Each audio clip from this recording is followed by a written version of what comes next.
Orhan Veli Kanık, or Orhan Veli, was a Turkish poet.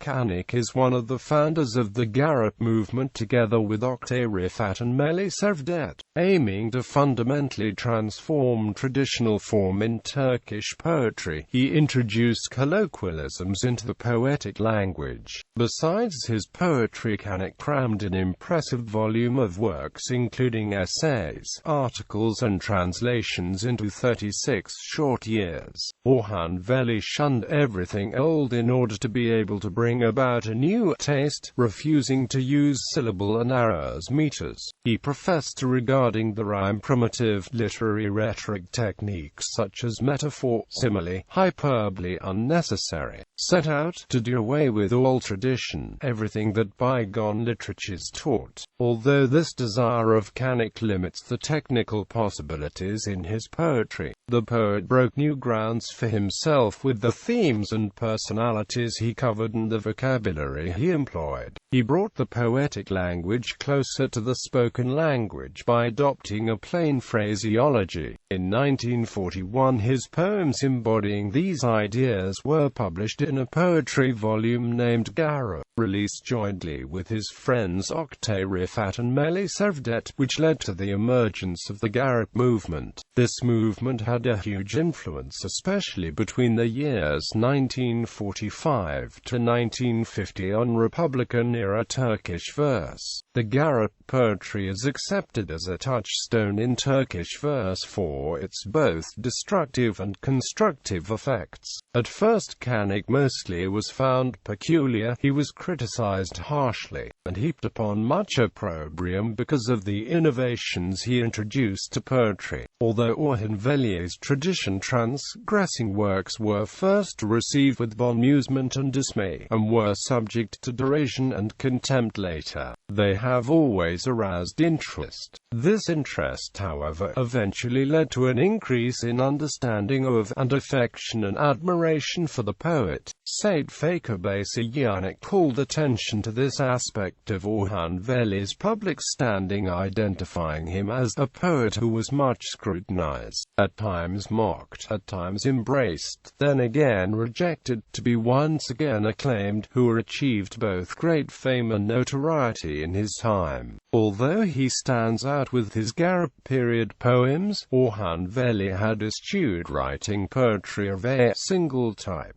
Kanık had been renewing himself and searching without cease throughout his career in literature, a long adventure of poetry in a short life that consists of different stages.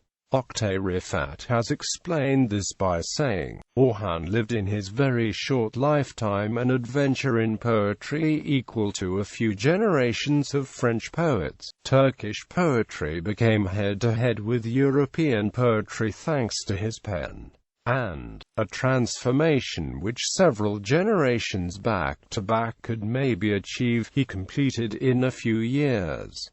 Life, childhood and education. Orhan Veli Kanık was born at number 9 Kaya Alley on the Ishikaga climb in Uluköy, Beykoz, on April 13, 1914. His father Mehmet Veli was the son of Fehmi Bey, a merchant from Izmir, while his mother was Fatma Nigar, Hachi Ahmet Bey's daughter from Beykoz. According to the population registry, his birth name is Ahmet Orhan, but he came to be known as Orhan Veli after his father before a surname law was enacted in Turkey. His father, Veli Kanık, was a clarinetist in the Imperial Military Band at the time of his marriage. He became a conductor when the band moved to Ankara to become the Presidential Symphony Orchestra after the declaration of republic in Turkey. Because of this new position, as well as that of a professor of harmony in music teachers' school, he lived in Ankara between the years 1923 to 1948. Veli Bey also served for a while as a director at Ankara Radio during this period. Later on he moved to Istanbul Conservatory to serve as a member of its scientific board, and he also worked as an audio specialist in Istanbul Radio. Orhan Veli had two younger siblings, journalist Adnan Veli Kanık of Vatan newspaper and Feroz and Yolya Pan. It appears the poet also had a baby sister named Ayşe Zeren, who died in Ankara at the age of 1. Orhan Veli spent his childhood years in Beykoz, Beşiktaş and Cihangir. He started at the kindergarten class of Anafatayla Elementary School in Arkaritala during the days of armistice. After a year, however, he was enrolled as a boarding student in Galatasaray High School. He was circumcised at a mass ceremony organized by Caliph Abdülmecid in the Yıldız Palace when was 7. In 1925, after completing 4th grade, he left Galatasaray High School to move with his mother to Ankara on his father's wish. There he was enrolled in the Gazi Elementary School. After a year he moved to Ankara High School for boys as a boarder. Kanık suffered several health problems in his childhood.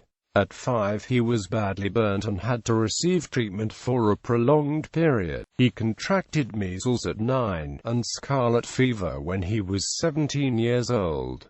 Kanık's interest in literature began in elementary school years. A story of his was published in the magazine Sokak Dünyası at this time. He met his lifelong friend Oktay Rıfat Horozcu in 7th grade. He would make friends with Melih and a few years later, out of student show in a community center. In Kanık's first year of high school, Ahmet Hamdi Tanpınar was his teacher and early mentor, providing advice and guidance. The poet published a magazine named Sesimiz with his friends Oktay Rıfat and Melih during his high school years. This stage in the artist's life was when he learned and gained an appreciation of the rules and harmony of the traditional Aras meter, and wrote his first poems.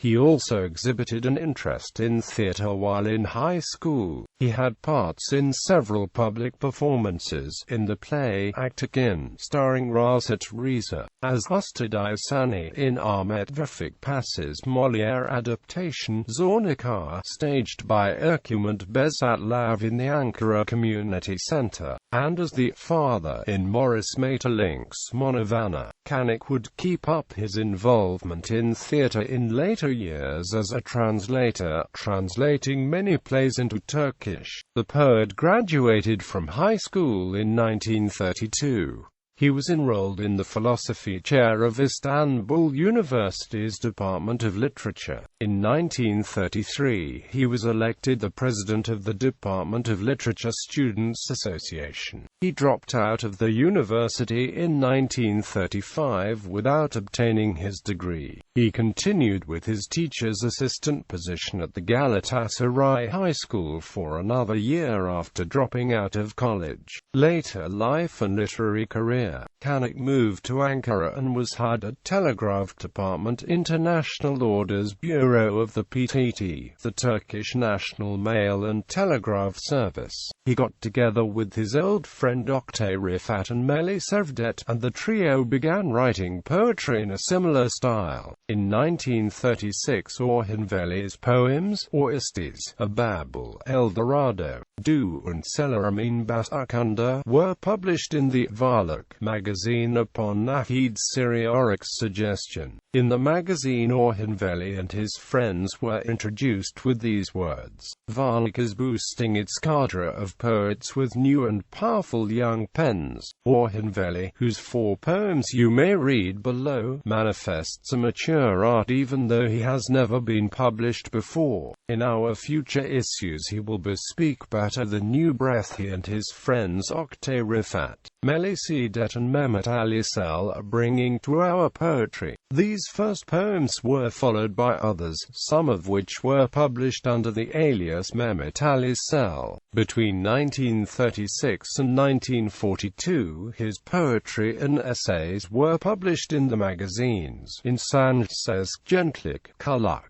İnkılapçı as well as varlık. Because of the form, structure and content of his works from the early days of this period, he was seen as a syllabic verse poet. After 1937, however, Kanık, like Orhan and Ande, began publishing new-style poems. In 1939, Orhan Veli was in a car accident with his friend Melih, as a result of which he was in a coma for 20 days. Melih was driving the car they were in when it rolled off the top of Kubuk Dam.